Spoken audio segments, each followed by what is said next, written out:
Bonjour Jean-Noël Barrot. Bonjour. Merci d'être avec nous sur France Info. Bonjour Paul. Bonjour à tous. On va parler avec vous, ministre de l'Europe, c'est des Affaires étrangères, de la guerre en Ukraine, 4 ans après.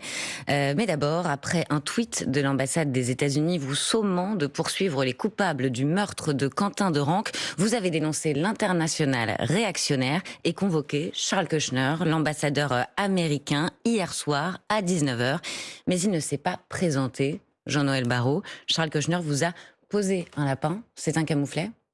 C'est une surprise. Quand on a l'honneur de représenter son pays, les États-Unis d'Amérique, en France, eh bien, comme ambassadeur, on respecte les usages les plus élémentaires de la diplomatie et on répond aux convocations du ministère des Affaires étrangères. Est-ce une humiliation? En tout pays et en toutes circonstances. Est-ce une humiliation? Non, c'est une surprise, puisque comme je viens de vous le dire, lorsqu'on a l'honneur de représenter son pays en France, eh bien, on répond aux convocations du ministère des Affaires étrangères. Ce n'est pas une obligation, mais c'est un usage.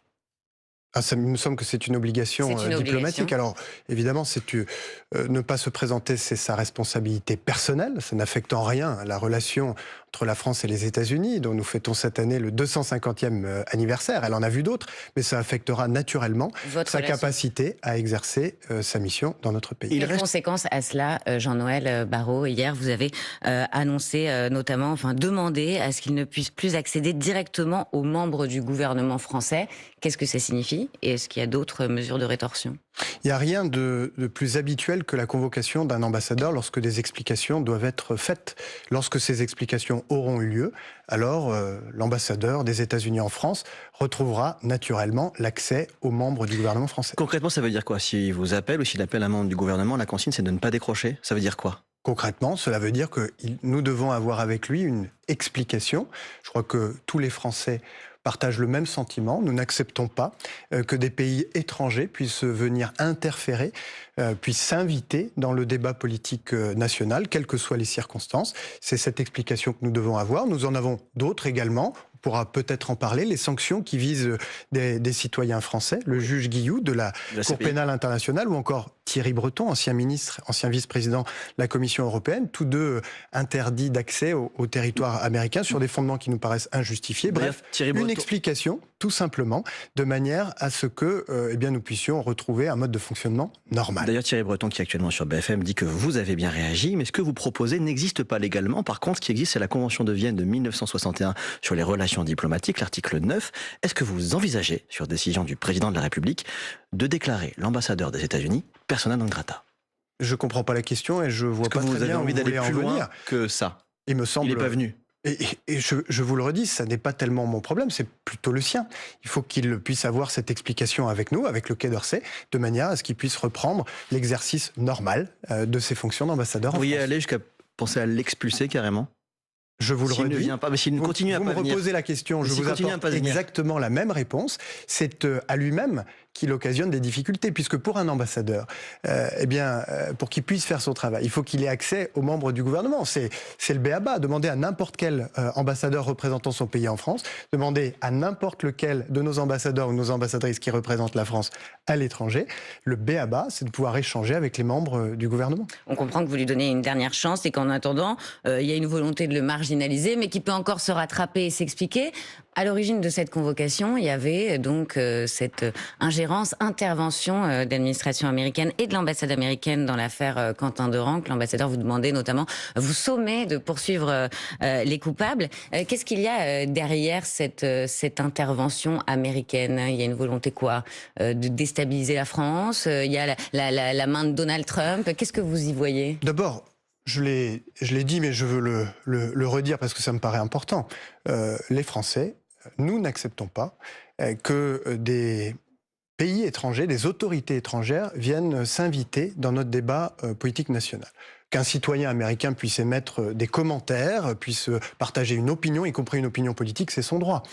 Mais de la même manière que nous ne nous autorisons pas à aller participer au nom de la France à un débat public, politique, national à l'étranger, nous n'acceptons pas que d'autres le fassent dans notre pays. Ensuite, s'agissant du drame, de la mort de Quentin Derenque, qui a touché la communauté nationale, qui a endeuillé une famille française. Ce que nous avons dit, c'est que nous refusons toute instrumentalisation à des fins politiques de ce drame, et que s'agissant... C'était ça, c'était pas de l'émotion, c'était pas de l'émotion sincère face à ce drame qui a ému aussi... Je vous invite à relire le message qui a été mis en ligne par l'ambassade américaine à Paris. C'était un peu plus que de l'émotion, c'était, comme vous l'avez dit, une sorte d'injonction. Et ce type d'injonction, les Français ne l'acceptent pas. Et donc leur ministre des Affaires étrangères ne l'accepte pas non plus. Est-ce que vous l'avez senti, l'ambassadeur américain, en ligne directe avec Trump, parce que c'est pas n'importe qui, c'est le père du gendre du président américain. Est-ce que vous pensez qu'il a été nommé à dessein pour s'immiscer dans nos affaires à un an de la prochaine présidentielle ? Vous savez, on prépare cette année un moment important qui est le 250e anniversaire de la relation entre la France et les États-Unis. Nous avons une histoire commune faite de fraternité d'armes, de combat pour la démocratie, et j'ose espérer que c'est dans cet esprit que nous allons travailler tout au long de cette année. Jean-Noël Barrot, mercredi, sur son compte X, la chef du gouvernement italien s'est émue, elle aussi, de la mort de Quentin Derenque, qu'elle a qualifiée de blessure pour l'Europe entière. Emmanuel Macron lui a vertement répondu que chacun reste chez soi et les moutons seront bien gardés. Comment vous expliquez cette autre intervention italienne? C'est la réponse du berger à la bergère.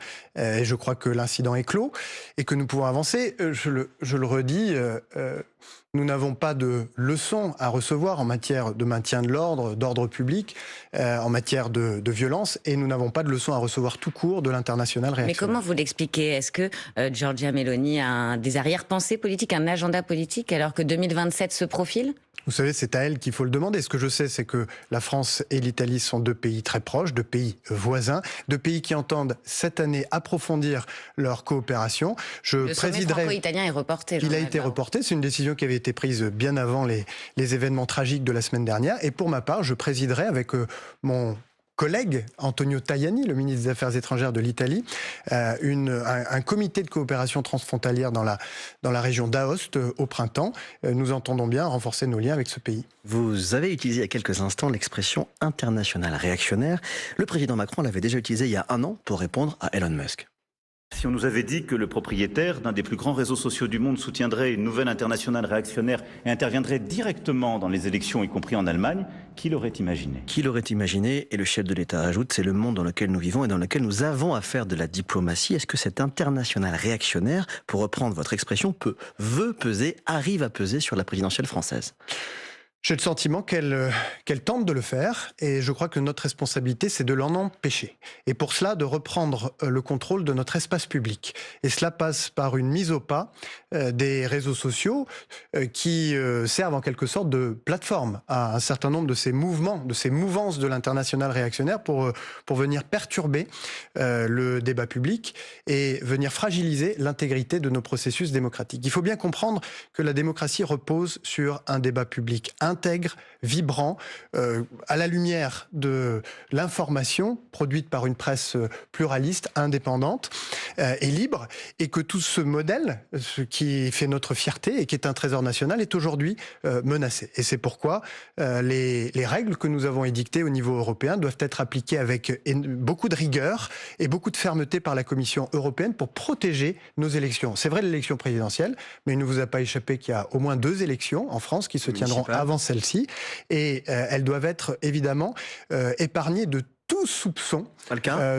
Il y a des ingérences américaines sur les municipales? Non, vous savez, nous avons depuis quelques années pris beaucoup d'avance par rapport à un certain nombre de partenaires européens pour protéger nos processus démocratiques. C'était le souhait du président de la République.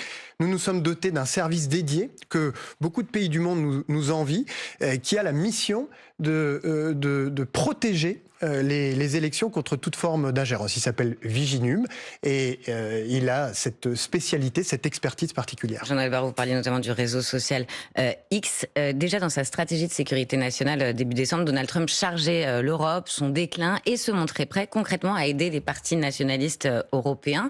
Ça peut sembler abstrait quand on parle d'ingérence numérique. Comment ça se traduit concrètement? Est-ce que vous constatez que Donald Trump œuvre pour faire monter le Rassemblement national? Est-ce que vous le constatez? De toute évidence, les mouvements, les mouvances politiques qui soutiennent Donald Trump aux États-Unis ont choisi leur relais en Europe. Et ces relais, ce sont notamment et principalement les forces politiques d'extrême droite. Le Rassemblement national en France, l'AfD en Allemagne et leurs collègues dans les autres pays européens.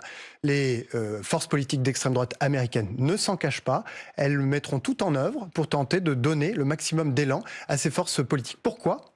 Eh bien parce qu'elles considèrent que le Rassemblement national, considèrent que l'AfD en Allemagne ont un projet, ce qui est loin d'être inexact, ont un projet qui vise à fragiliser de l'intérieur les liens de solidarité que nous avons bâtis au sein de l'Union européenne et au sein de l'OTAN, et elles comptent en quelque sorte sur ces forces politiques pour faire le travail à leur place. J'ai apprécié l'opportunité d'en apprendre davantage auprès de Marine Le Pen et Jordan Bardella sur le programme économique et social du RN et leur point de vue sur ce qui attend la France. C'est le tweet de l'ambassadeur Kouchner le 12 décembre 2025 que vous voyez s'afficher si vous le regardez sur le canal 16 de la télévision. Il vous a posé un lapin hier, il était avec eux en décembre dernier. Qu'est-ce qu'il cherche à faire? Est-ce que c'est ça pour vous l'international réactionnaire? En tout cas, c'est la démonstration de ce que je viens de dire. Jean-Noël Barrot, le meurtre de Quentin a fait réagir les États-Unis, l'Italie. Vous êtes ministre des Affaires étrangères. Qu'en avez-vous pensé et que dit ce drame de l'état de notre démocratie? J'ai été profondément choqué, comme tous les Français, par les images qui sont revenues de Lyon, par l'explosion de violence à laquelle nous avons assisté, par l'irresponsabilité de certaines forces politiques, en l'occurrence à l'extrême gauche, mais l'extrême droite n'est pas étrangère à un certain nombre de violences politiques qui ont endeuillé notre pays par le passé, qui par leur ambiguïté, par leur absence de clarté, créent un terreau propice à d'autres propos et au passage à l'acte. Mais toute cette irresponsabilité politique que nous devons combattre, et la France insoumise doit dénoncer, condamner les milices et la jeune garde et tous ceux qui sont responsables de ces violences. C'est la justice qui, en définitive, établira les responsabilités pénales. Mais tout cela ne doit pas éclipser la responsabilité civique individuelle. Si nous voulons que la violence soit rejetée, soit repoussée de la société française, eh bien c'est à chacun d'entre nous de le faire en dénonçant chaque fois que nous la voyons poindre dans des propos, dans des ambiguïtés, dans des absences de clarté, le retour de cette violence. Ce que vous dites, ça signifie que la France insoumise ne condamne pas ces violences, si on vous entend bien. Je souhaite qu'elle le fasse avec beaucoup de clarté. Ça me paraît être la moindre des choses. On vous entend. Dans un instant, on va parler de l'Ukraine, 4 ans après le début de la guerre. Mais tout de suite, il est 8h46 et c'est l'info en 1 minute avec Sarah Ders. La Loire poursuit sa très lente décrue. 3 départements de l'Ouest encore en vigilance rouge aux crues. La Loire-Atlantique, le Maine-et-Loire et la Charente-Maritime. Un train sur 2 circule entre Nantes et Angers. Le Mexique déploie 10 000 soldats dans l'Ouest pour mettre fin aux violences déclenchées par l'élimination d'un baron de la drogue, El Mancho, le plus recherché du pays. Le cartel se venge, routes bloquées, stations incendiées, affrontements, des dizaines de morts. À Lyon, un adolescent de 15 ans hospitalisé dans un état grave, poignardé hier à proximité d'un lycée. Une enquête est ouverte pour tentative de meurtre. Au Salon de l'Agriculture à Paris, après la visite de Raphaël Glucksmann et François Hollande, c'est au tour ce matin de Sébastien Lecornu. Le Premier ministre va échanger avec des professionnels de l'élevage et des céréaliers. France Info. Le 8-30 France Info. Agathe Lambray, Paul Larouturou. Avec Jean-Noël Barrot, ministre de l'Europe et des Affaires étrangères. Vous êtes aussi sur France Info aujourd'hui pour parler de l'Ukraine 4 ans après, Paul. 4 ans jour pour jour après le lancement de l'invasion, le président de la République souligne ce matin dans un tweet le triple échec de la Russie en Ukraine sur les plans militaires, économiques et stratégiques. Cette nuit, Volodymyr Zelensky était sur CNN. La Russie n'est pas en train de gagner, c'est très important. Qu'aimeriez-vous entendre du président Trump ? Je souhaite qu'il reste de notre côté. Monsieur le ministre des Affaires étrangères, est-ce que le président Trump est encore de notre côté et du côté des Ukrainiens? Ce qui est certain, c'est que l'Europe est plus que jamais aux côtés des Ukrainiens et qu'elle leur apporte aujourd'hui le principal soutien financier et l'essentiel du soutien militaire. Et c'est normal parce que le combat des Ukrainiens, c'est aussi le nôtre. C'est la question de la sécurité et de la paix en Europe qui est aujourd'hui posée. Et si nous avons soutenu avec autant d'ardeur et autant de résolution la résistance héroïque du peuple ukrainien qui poursuit cette révolution démocratique qu'il a initiée il y a 12 ans, eh bien c'est parce que c'est aussi notre avenir et celui de nos enfants qui est en jeu aujourd'hui. Est-ce qu'on peut vraiment dire que l'Europe est le premier soutien à l'Ukraine quand elle n'est pas présente dans les négociations? Et est-ce que le président de la République, qui vient de souligner aujourd'hui l'échec militaire, économique et stratégique de la Russie, a raison quand on voit ce que ça donne 4 ans après? C'est vraiment l'échec de la Russie qui éclate au grand jour pour vous? La réponse est oui aux deux questions. La première, sur le soutien européen, oui, de loin, l'Europe est désormais le premier soutien financier de l'Ukraine, puisque 100% de son financement pour les 2 années à venir vont provenir de ce prêt de 90 milliards d'euros qui a été consenti par les Européens. Mais c'est vrai aussi dans le domaine militaire, où désormais c'est la quasi-intégralité du renseignement permettant aux Ukrainiens de se défendre, mais aussi de frapper en réponse certaines cibles en Russie, qui est apportée par la France et par l'Europe. Et ensuite, à la deuxième question qui est très importante. Sur Emmanuel Macron qui parle de l'échec de la Russie. Bien sûr, 4 ans après le début de cette opération spéciale, le bilan pour Vladimir Poutine, c'est un échec cuisant et un échec humiliant. Pourquoi?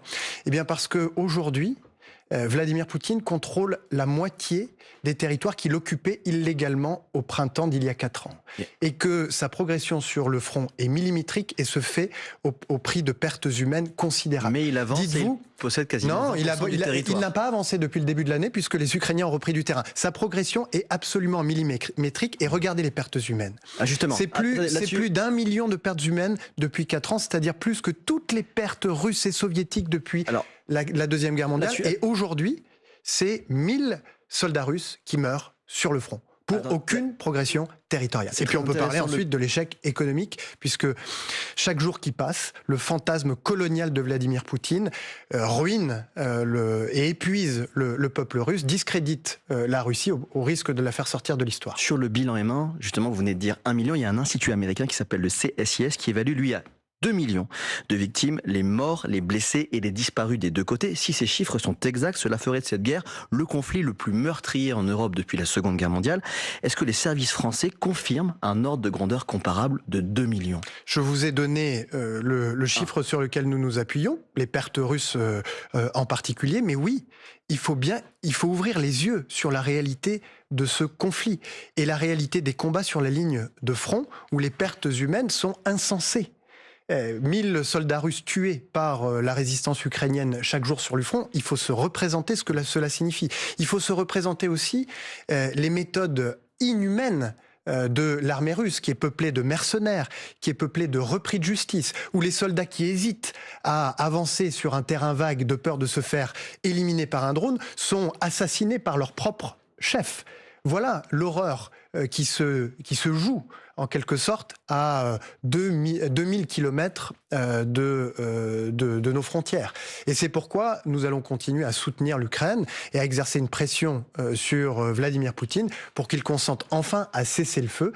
Cette guerre lui coûte extrêmement cher au peuple russe, et le temps joue contre Vladimir Poutine aujourd'hui. On va juste écouter ce que prétendait Donald Trump à propos de cette guerre pendant sa campagne. Moi, président, je réglerai cette guerre en une journée, 24 heures. Est-ce que Donald Trump a raconté n'importe quoi ? De toute évidence, ça a pris un peu plus de temps que prévu. Mais je reviens sur ce que j'évoquais tout à l'heure. L'échec de Vladimir Poutine ne se matérialise pas uniquement sur le front. Il se matérialise aussi en Russie. Et le peuple russe est aussi victime de cette guerre d'agression injustifiable et injustifiée. Pourquoi ? Parce que l'économie russe en 2026 va entrer en récession, que les caisses de l'État sont vides, que dans beaucoup de régions russes aujourd'hui, l'essence est rationnée et que le Kremlin vient de décider de bloquer les communications et les communications téléphoniques. On vous entend, Jean-Noël Barrot, vous dites aussi que les Européens sont le premier soutien de l'Ukraine. Oui. Néanmoins, les Européens, ils sont arrivés les mains vides aujourd'hui à Kiev. Ils n'ont pas réussi à adopter de nouvelles sanctions contre la Russie à cause de la Hongrie. La Hongrie qui menace aussi de bloquer le prêt de 90 milliards d'euros. Les Européens, c'est pas ils, les Européens, c'est nous. Et si nous n'avons pas obtenu hier, lorsque je me trouvais à Bruxelles, le déblocage de certains sujets pour pouvoir aboutir sur un 20e paquet de sanctions et la finalisation de ce prêt de 90 milliards d'euros, la question n'est pas si ces soutiens vont parvenir à Kiev, en Ukraine. Mais la question, c'est quand ? Ce n'est qu'une question de temps. Et la question, c'est qu'est-ce que vous dites aux Hongrois pour qu'ils lèvent leur veto, du coup ? C'est un dialogue qu'ils ont avec la Commission européenne, dont je n'ai aucun doute qu'il parviendra à se solder. Emmanuel Macron doit présider aujourd'hui une nouvelle réunion de la coalition des volontaires. Vous croyez qu'elle fait peur à Vladimir Poutine, cette coalition ? Elle n'est pas faite pour faire peur à Vladimir Poutine à ce stade. Elle est faite pour, une fois la paix conclue, dissuader toute nouvelle agression. Et de ce point de vue-là, oui, elle sera dissuasive et elle est prête à l'être, prête à être déployée. Cette coalition des volontaires, vous le savez, elle a une triple vocation. La première, c'est d'apporter le soutien nécessaire à l'armée ukrainienne une fois la paix intervenue pour qu'elle puisse se maintenir à niveau et donc repousser toute menace. Deuxième volet, ce sont, loin de la ligne de front et après le cessez-feu conclu, des capacités militaires dans les airs, en mer, sur terre, qui dissuaderont un peu plus encore toute nouvelle agression. Et puis enfin, ce sont des arrangements juridiques qui garantissent que toute nouvelle agression sera suivie de conséquences. Et ce travail de planification militaire qui rassemble plus de 30 pays est absolument inédit dans notre histoire récente, sans doute depuis la création de l'OTAN, puisque beaucoup des pays qui participent à cette coalition, que le président de la République réunit aujourd'hui, n'avaient jamais participé à des exercices de ce type, ou en tout cas à un travail de ce type à l'extérieur de l'OTAN. Jean-Noël Barrot, des images impressionnantes du Mexique. Une vague de violence a été déclenchée par des narcotrafiquants en représailles à la mort dimanche d'un baron de la drogue par l'armée. Paris appelle ses ressortissants à rester confinés. Ce sont les dernières nouvelles. Qu'est-ce que vous dites aujourd'hui aux Français qui sont au Mexique, ceux qui vivent là-bas, ceux qui sont partis pour faire du tourisme? Quelles consignes vous leur donnez? Nous leur conseillons une très grande prudence. Nous le faisons directement par l'intermédiaire de nos agents sur place, de l'ambassade et des consulats concernés. Nous suivons très attentivement la situation qui est évolutive, qui est plutôt sur la voie de la normalisation, mais la plus grande prudence est requise de la part de nos compatriotes qui résident dans les régions concernées, mais aussi nos compatriotes qui sont en vacances ou qui sont en déplacement. La situation est en voie de normalisation, vous dites? Elle prend la voie de la normalisation, mais elle est encore très volatile et c'est pourquoi la plus grande prudence est requise. Donald Trump menace de frapper l'Iran vendredi si aucun accord n'est trouvé sur le nucléaire. Est-ce que la France se prépare à une frappe américaine? Nous préparons à tous les scénarios et notre priorité absolue en Iran, comme c'est le cas aujourd'hui au Mexique, même si ce sont des situations très différentes, c'est la sécurité de nos ressortissants et de nos emprises. Il est 8h56, l'heure de la question qui a retrouvé sur Instagram et TikTok de France Info. Aujourd'hui, la question qui relie la France au scandale Epstein. Vous avez lancé une enquête au sein du ministère des Affaires étrangères sur les liens d'un diplomate français nommé Fabrice Hédan. Son nom apparaît 200 fois dans sa correspondance avec le criminel sexuel américain Jeffrey Epstein. Qu'est-ce que vous pouvez nous dire sur cette enquête ce matin? Est-ce qu'il a transmis depuis 2010, quand il était détaché par la France à l'ONU, des informations diplomatiques confidentielles? Est-ce qu'il a rendu des services? Je ne peux rien vous dire puisque l'enquête administrative est en cours. Elle s'ajoute à ma saisine de la justice sur le cas de M. Fabrice Hédan et à la procédure disciplinaire que j'ai lancée à son encontre. Ce diplomate a été exfiltré des États-Unis en 2013 après une enquête du FBI pour consultation de sites pédopornographiques, ce qu'il nie. Il a aussi fait l'objet d'une enquête classée sans suite en France pour des faits à caractère pédocriminel. Les médias étrangers s'étonnent de la surprise du Quai d'Orsay, le Quai d'Orsay où il n'a jamais été inquiété. Jean-Noël Barrot, est-ce que aujourd'hui vous reconnaissez que l'affaire a été étouffée et est-ce que vous voulez rompre avec ces pratiques? Si vous le voulez bien, je vais attendre les résultats de cette enquête administrative, mais aussi les résultats de l'enquête qui sera menée par la justice française pour pouvoir établir les responsabilités et tirer toutes les leçons de cette histoire. C'en est fini avec vous de la culture du silence au Quai d'Orsay? Il n'y a pas de culture du silence au Quai d'Orsay. Il n'y a pas eu une volonté d'étouffer cette affaire? S'agissant de cette affaire, je vous ai répondu. S'agissant du Quai d'Orsay, nous avons mis en place, avant même que je prenne mes fonctions actuelles, un certain nombre de cellules, de dispositifs pour que toute victime de toute forme de violence, de harcèlement ou d'agression puisse se manifester et être protégée. Merci beaucoup Jean-Noël Barrot. Merci d'avoir répondu à la question de France Info.